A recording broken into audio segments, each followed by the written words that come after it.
नमस्कार, अभिजित भारतमधून मी रोशनी लोखंडे आणि आपण बघत आहात न्यूज वाइब्स। नागपुरात पंढरपूरहून लंडनला जाणाऱ्या जगातील सर्वात मोठ्या आंतरराष्ट्रीय दिंडीचे फुलांच्या वर्षावाने स्वागत करण्यात आले। पंढरपूर येथील श्री विठ्ठल रुक्मिणी मंदिर लंडनमध्ये साकारले जाणार आहे।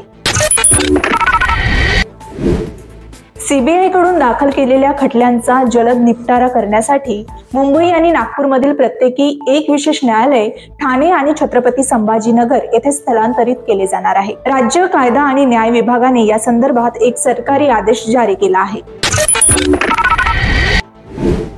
हिमालयात बर्फाखाली उत्तराखंडमधील जनासू येथे देशातील सर्वात लांब रेल्वे बोगद्याचे काम पूर्ण झाले आहे।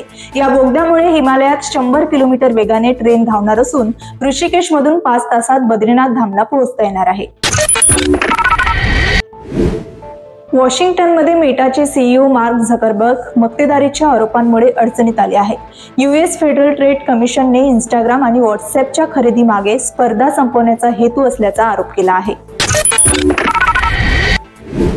संत ज्ञानेश्वरांची मुक्ताई हा चित्रपट 18 एप्रिल रोजी प्रदर्शित होत आहे। या चित्रपटात संत मुक्ताई, जनाबाई, कान्होपात्रा आणि सोयराबाई या 4 महान स्त्री संतांचे योगदान उलगडले जाणार आहे।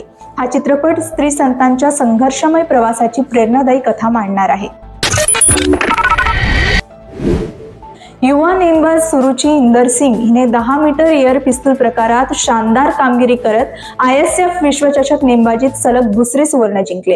पॅरिस ऑलिम्पिकचे रौप्य पदक विजेती मनू भाकर हिने रौप्य जिंकून भारताचे वर्चस्व सिद्ध केले आहे। तर या होत्या आजच्या महत्त्वाच्या घडामोडी। आपण पुन्हा भेटूया नवीन बातम्यांसह। तोपर्यंत बघत रहा अभिजित भारत। अभिजित भारत, पहुंचे हर खबर तक।